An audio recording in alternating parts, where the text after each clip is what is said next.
Hello friends, welcome to my YouTube channel of Debneel's Mathematics Desk. So as you can see, today's video is for my friends of class 7. Before starting my video, a huge thanks to all of you guys for supporting my channel so well. Keep liking, sharing and subscribing my channel if you find my content nice. So without wasting much more time, let's get into our video. So it is ratio and proportion part 2, which is proportion. In the first part, we did ratio for class 7 and we did this simple formula given by A is to B equal to A by B. We solved a lot of sums using this formula and we became the masters of ratio. So today we are going to learn about the term proportion, its some types and a few formulas. Let's go. For proportion, remember these things. A ratio A is to B should be equal to a ratio C is to D. For four numbers A, B, C, D. Okay, remember this in mind. This can be written as equal to A by B equal to C by D. Remember this? Okay, this is the general equation or pattern for a proportion. And we also have continued proportion.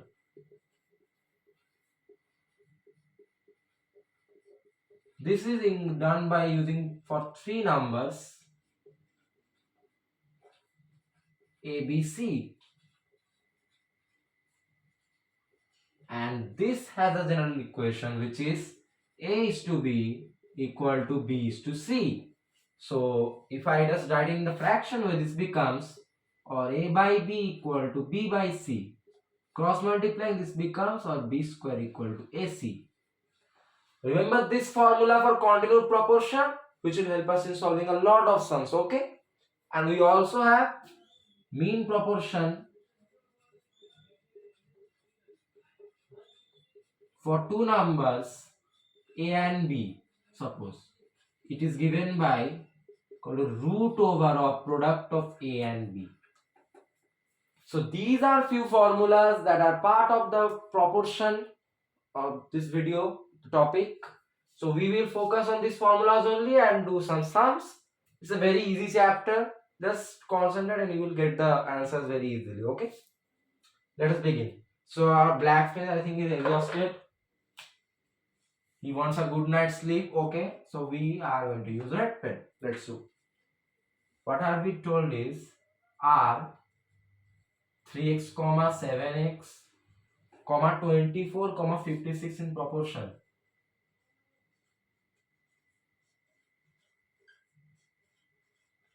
Okay. So guys see. So these numbers are in proportion. Are they? They are asking us. What is the general form of proportion? A is to B equal to C is to D. Considering these four numbers as A, B, C, D respectively, this becomes or according to question 3x or A is to 7x or B to be equal to 24 is to 756. Okay. This becomes what? 3x by 7x equal to 24 by 56. If you cancel out x here, this means 3 by 7. Divide this 24 by 8, it becomes 3. And divide this 56 by 8 as well, it becomes 7. Therefore, 3 by 7 equal to 3 by 7. Therefore, as left hand side equal to right hand side. Therefore, they are in proportion.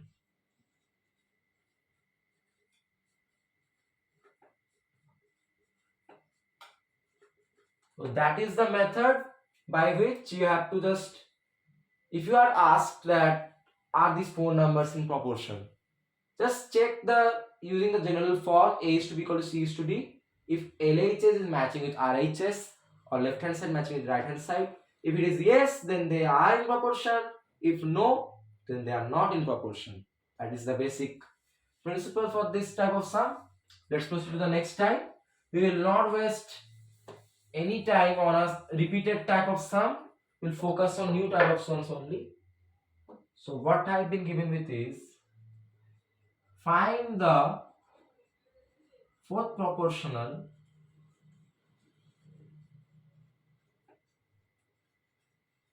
to 3, 12, comma 4. 3, comma 12, comma 4. So guys, see, proportional it's proved as the question says. Fourth proportional, right? For proportion, 4 numbers have to be there. We have 3 numbers. So let us take this fourth number or the fourth proportional as x. Or let the fourth proportional be x. Okay. That doesn't harm us. So what will be the numbers then? Therefore numbers are what? 3 is there, 12 is there, 4 is there, and the last proportional which we took as x, fourth proportional is x. Now the general form of proportion says that a by a is to b or 3 is to 12 is equal to b is to c, c is to d or 4 is to x. This becomes what? 3 by 12 equal to 4 by x. This gets cancelled out 1 and here 4. So 1 into x on cross multiplication is x equal to 4 into 4 which is 16. Therefore 4 proportional equal to 16.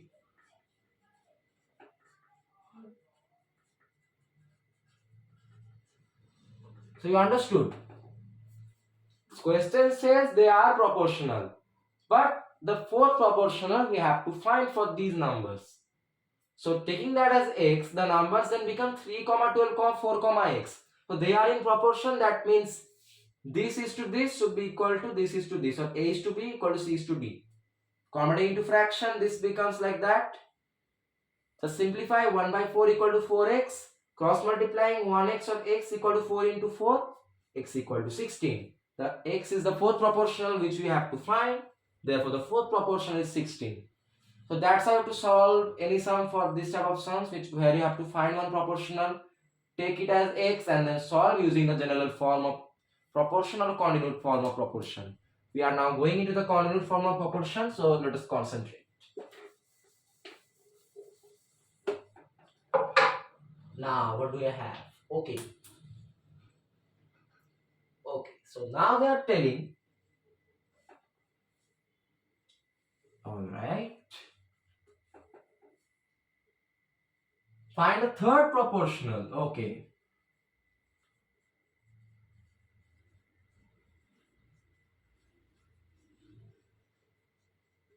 For 2, 27,9. Alright. So I see when third proportional means what? There are total 3 numbers in proportion. And what do we know when there are 3 numbers in proportion? They are in continued proportion, which has this general form as for 3 numbers a, b and c. A is to b equal to b is to c. So let us take this unknown third proportional as x. Let the third proportional be x. Very good. And that means what are the numbers? Therefore numbers equal to 27,9, x. Now, therefore a equal to 27, the first proportional, b equal to 9, second proportional, c equal to x, the third proportional. 3 numbers in proportion, their general form is a is to b equal to b is to c. And we also have an equation for them. This is b square equal to ac. Okay, putting b square equal to ac, what does that mean here? B square or 9 square equal to a into c or 27 into x. That becomes 81 equal to 27x, and x will be 81 by 27, 3. Therefore, third proportional is 3. So you understood? We took the third proportional as x. Whenever you are told to find something, take it as x. If you don't know what is it. Now, 3 numbers are in proportion according to the question. So if 3 numbers are in proportion, they are in continued proportion, and rule of continued proportion is a is to b equal to b is to c, or a by b equal to b by c, cross multiplying b square equal to ac. That's the formula. So b square or 9 square equal to a into c, 81 into 27x, x equal to 3, which is the third proportional. Easy question. Use the formulas directly and get the answers yourself. That's very easy. I told you we are going to go like smooth and sound. Okay, let's keep going. Question 4. Find a mean proportional. Now, every type of proportional is telling we all want our respective shares of the pizza. Let's get them. Find a mean proportional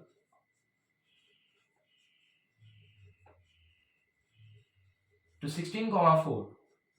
What do we know? For two numbers a and b, the mean proportion is given by root over of a into b.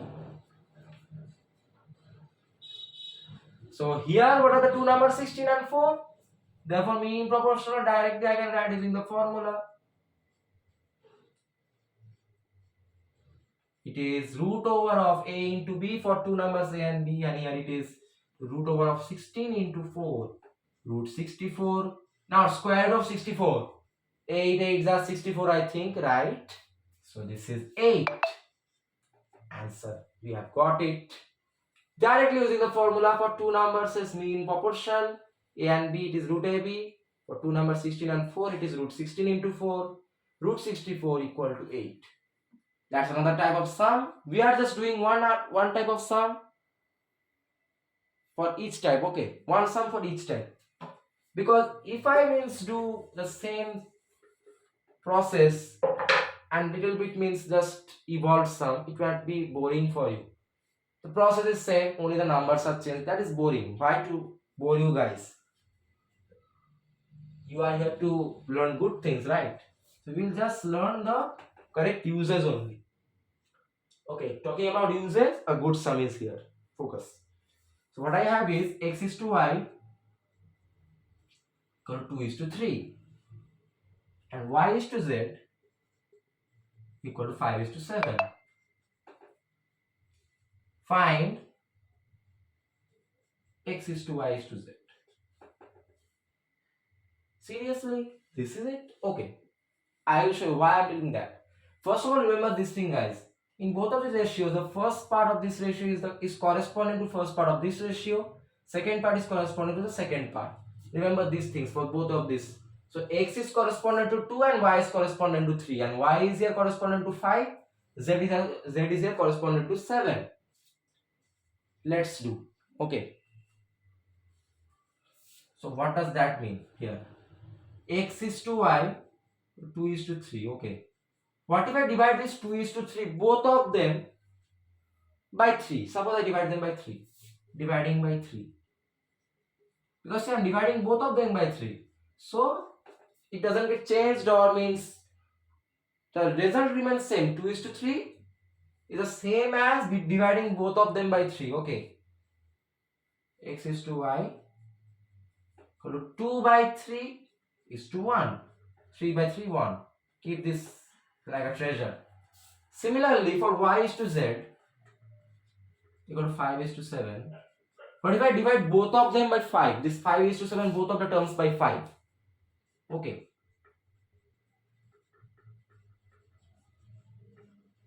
Doing that, this becomes y is to z is what? 5 by 5 is 1 is to 7 by 5.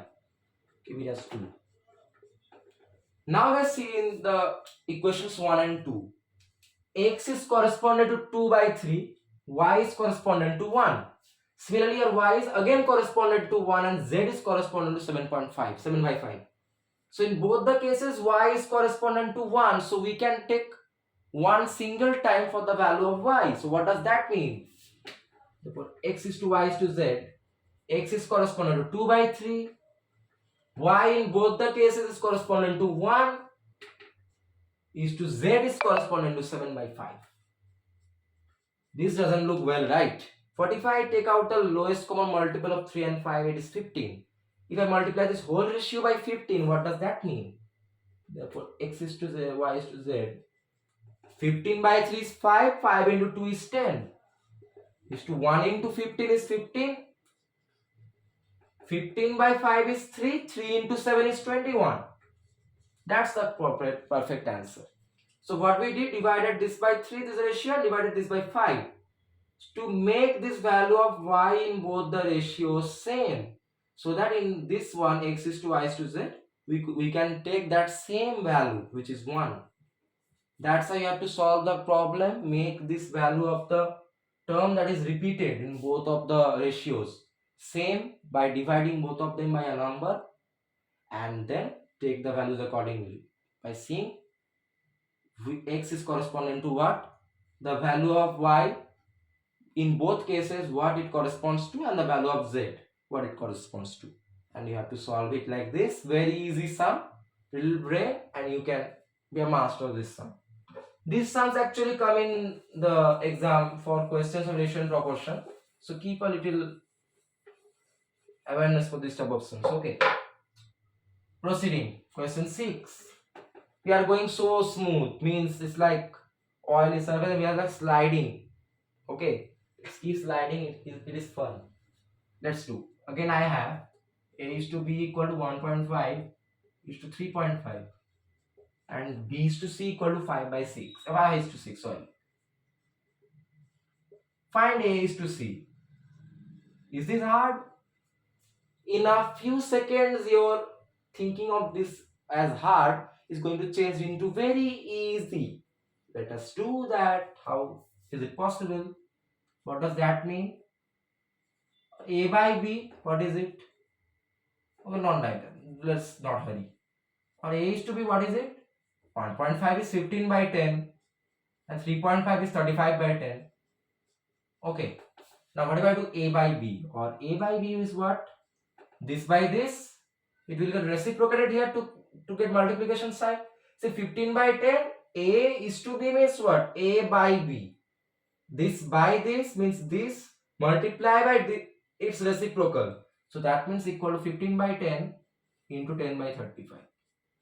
You know that formula, okay? A by b divided by c by d, a by b into d by c, the reciprocal. Cancel out 5 into 3, 15, 5 into 7 equal 35. Therefore, a by b equal to 3 by 7. Okay, let's keep him as a treasure. Now, b is to c equal to 5 is to 6. Therefore, b by c equal to 5 by 6. 2. Now, what if I do 1 into 2? Equation 1 into equation 2. 1 into 2, what does that mean? That becomes a by b into b by c.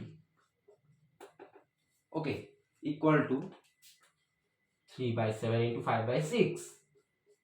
We are multiplying 1 into 2. So, a by b will be multiplied by b by c and 3 by 7 will be multiplied by 5 by 6. And this will be equal. Now, what does that mean? B gets cancelled out. Goodbye B. You are our protagonist. This becomes cancelling after that 2. And what does that remain? Or a by c equal to 5 by 7 into 2 is 14.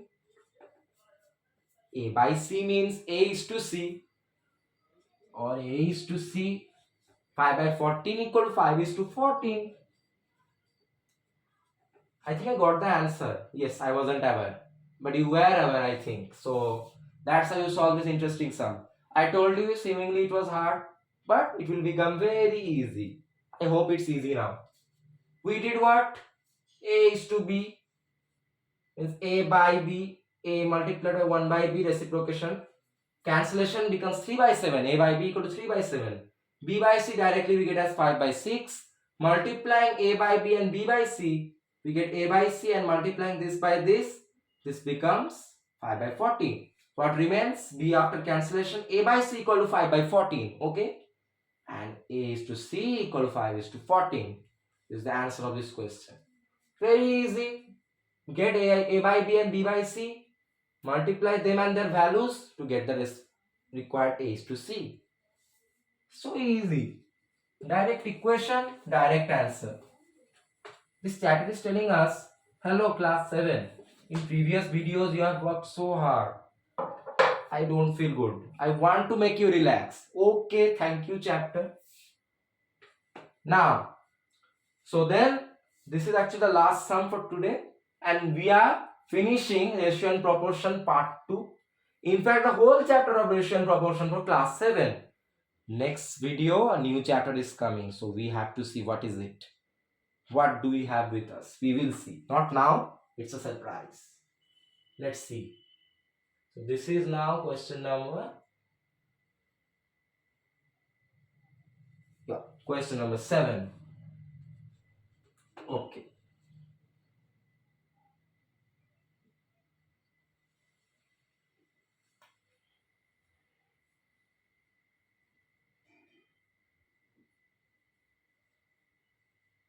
Yes, question 7. I'll just count which question is it. Okay, let's see. We have to show something. Okay, how can we show something? Showing is verification, nothing else, just joking. Show that 2, 12, 72, 2, 12, 72 are in continued proportion. So you know one thing, continued proportion is the big brother of proportion. Why?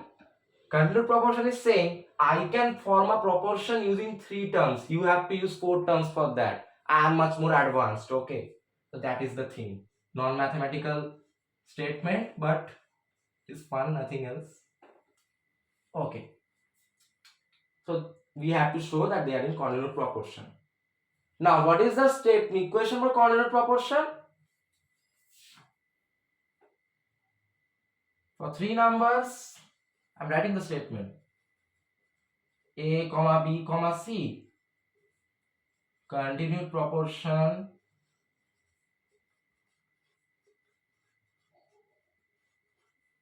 equation. What is it? A is to B equal to B is to C. For 3 numbers A, B and C. Here we also have 3 numbers. Putting those 3 numbers as A, B and C's place, this becomes, or A is 2, B is 12, again B is 12, C is 72. So what are they saying is these two ratios have to be equal, or LHS should be equal to RHS. So what does that become? Or 2 by 12, A is to be equal to A by B, and here also 12 by 72. So now, dividing this by 2, it becomes 1. And dividing 12 by 2, it becomes 6. Now here, if you divide 12 by 12, it becomes 1. And if you divide 72 by 12, it becomes 6. So what does that mean? Or 1 by 6 equal to 1 by 6. Therefore, as LHS or left hand side equal to RHS or right hand side,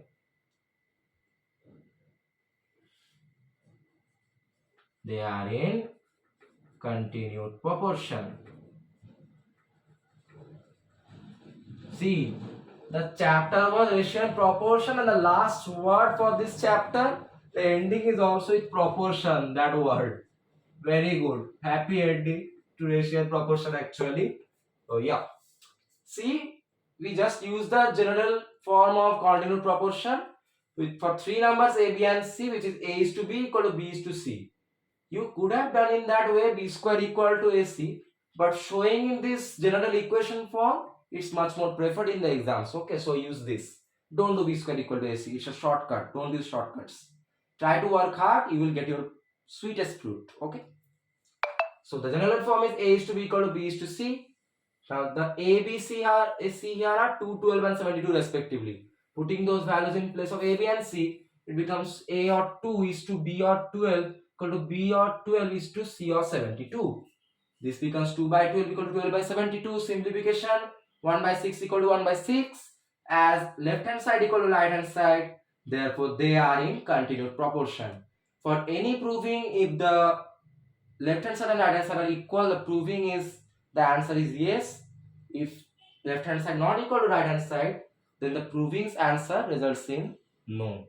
So remember that for any kind of proving.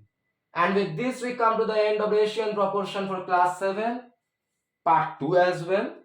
And these are the formulas actually which you have to by heart for this chapter. And to be honest, this is a chapter where you can score 100 out of 100 with your eyes closed if you just remember these easy formulas. So I hope you will. Nothing is there. So good luck in exams with this chapter. So then in the next video a new chapter is coming. I will reveal very soon what is it, not now. So see this video and I hope that you can understand all the sums. So then if you found my video for ratio and proportion part 2 proportion for class 7 informative and helpful, all the sums were clear to you and the formulas you understood properly, then please leave a like and share and subscribe my channel. It means a lot to me. It helps me to make better videos for you. Okay, so then till my next video for a new chapter for class 7, with a lot of love from my side, take care and goodbye to all my little brothers and sisters. Thank you.